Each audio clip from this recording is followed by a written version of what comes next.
wanted him to come and speak is when I heard him say his job as chief of police is to make a safe, better community, not to be a cowboy chasing criminals. So he was appointed police chief in Milwaukee in January of '08. In January 2012, he was appointed second term. He commands an agency of 2,000 sworn officers and 700 civilians serving a city of over 600,000 people. And I might add, many of those citizens today are very poor and needy and in lost hope. And this man, I am sure, is going to restore that hope to many of us so that we are again very proud of our police force. I'll stop there. He's asked if I wanted him to speak longer or leave it open to questions. And I said, I think maybe partway leave it open to questions because we have a pretty intelligent crew, and if the questions get too tough, just ignore them and go on. I'm very proud of the police.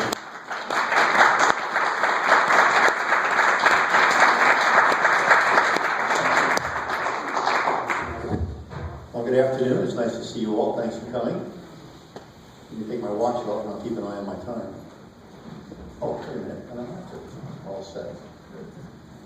All right, well, thank you for that introduction. And I am glad to have an opportunity to talk to an intelligent audience because I spend most of my time with politicians and media. Seriously though, folks. It's rare to have an opportunity really to speak in any depth about what it is I do, what it is we do, what it is we're trying to do, and how we do it. When you live in a world of sound bites, complexity is the first thing that's lost. The second thing that's lost is perspective. And so, as you try to communicate with the public, you're doing it through a filter. And that filter is the filter of what editorial decisions are made for how many inches they've decided to allot to that news story or how many seconds they want to put it on television.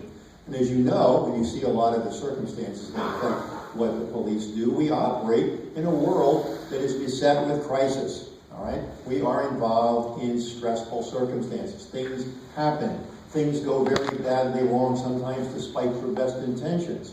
And yet, frequently, when that's the only context you see, that's the sensibility you get of what your police department is trying to do in its daily work in this community. Now, I've been in the business, I'm like a tree. If you count my annular rings, you will see that every one of these is worth 5 years. And there are 8 of them. Okay?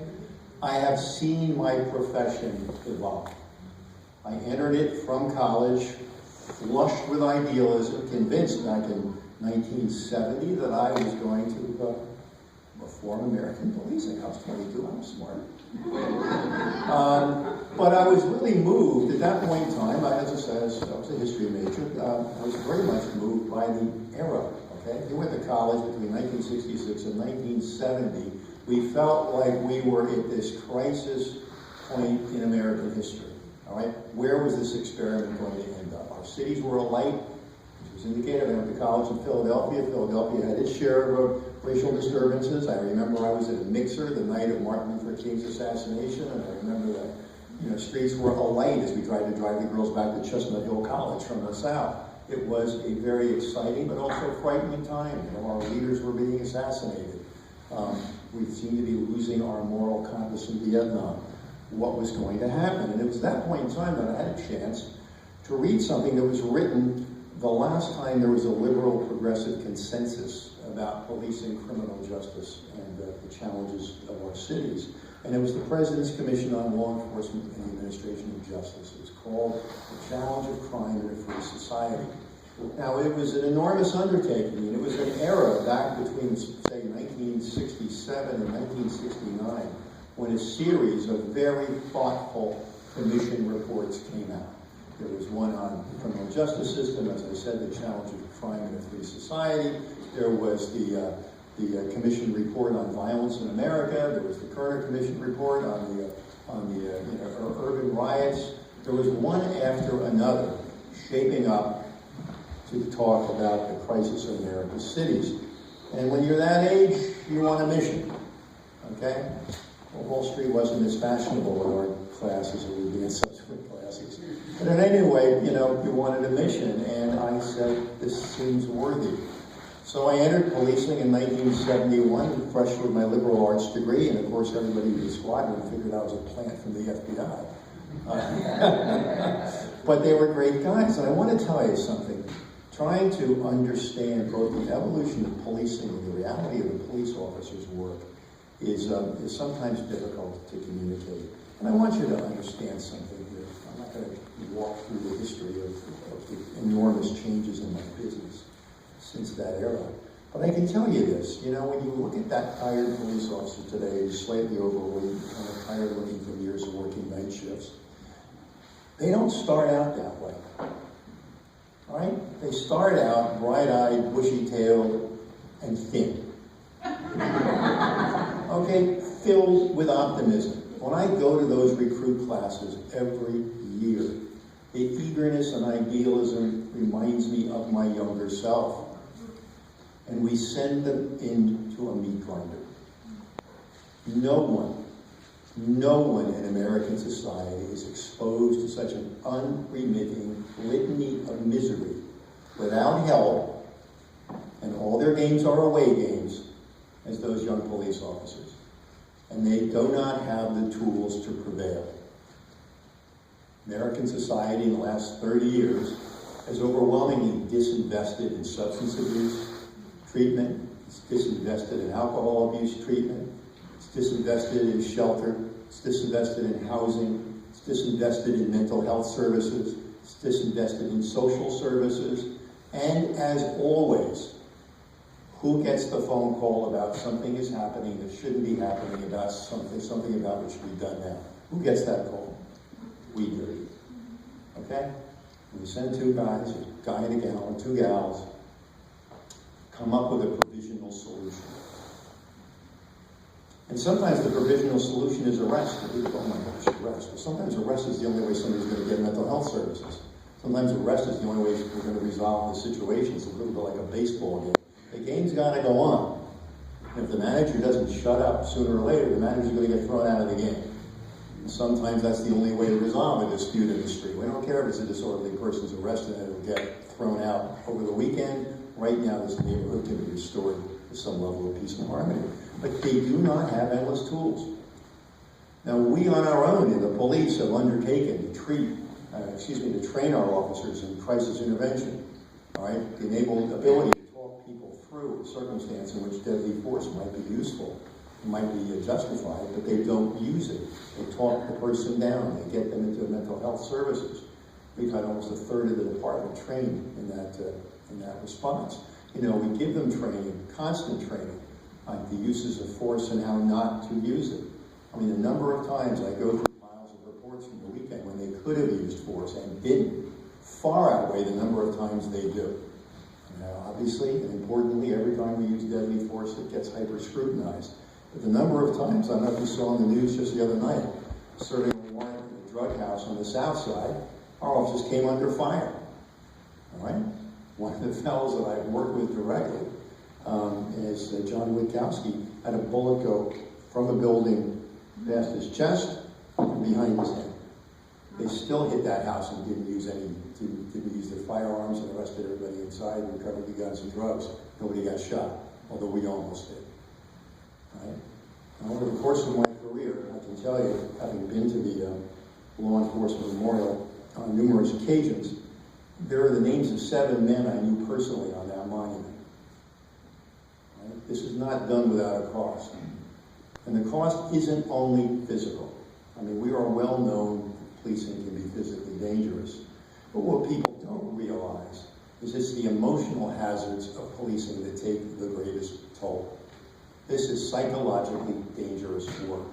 And the danger is taking that idealism and moving straight past healthy skepticism into cynicism.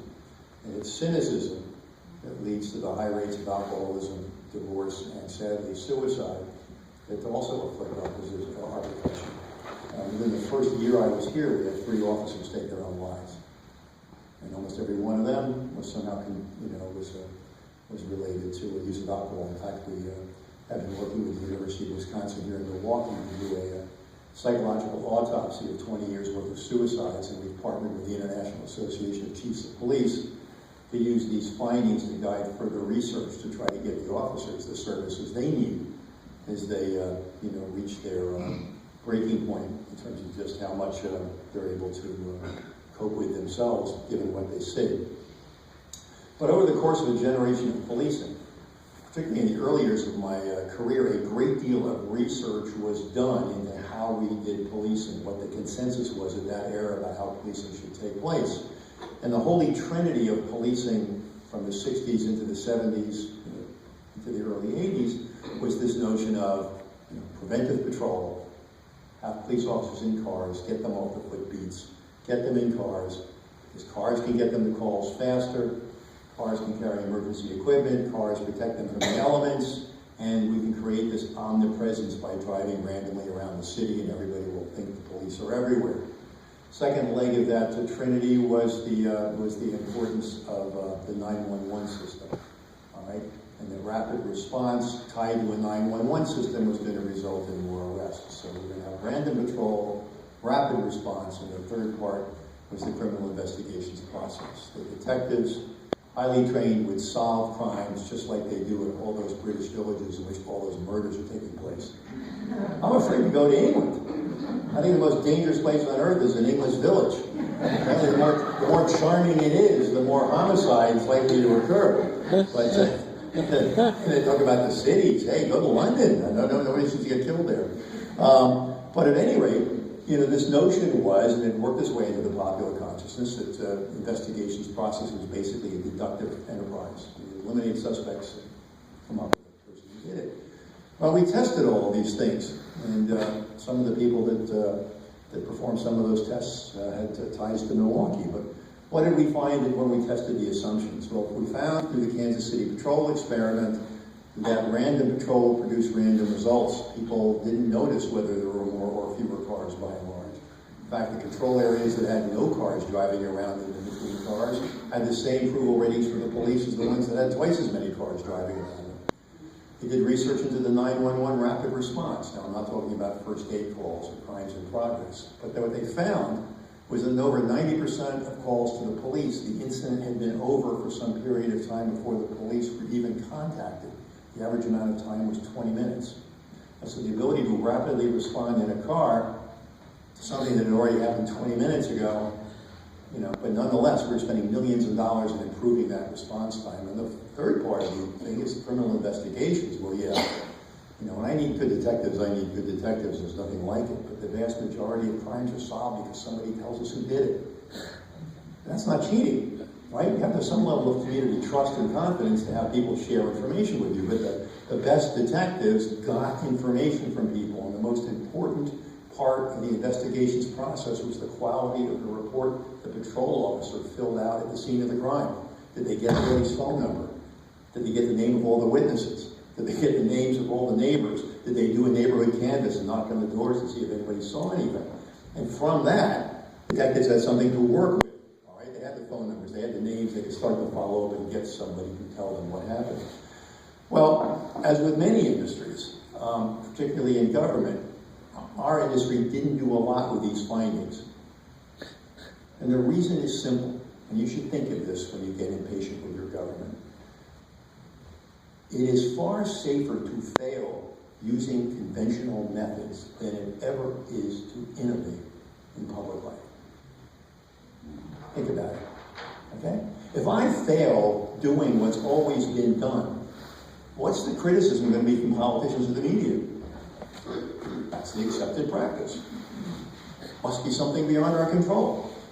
If I take the research findings and apply them and change the way the detectives do business for you, I know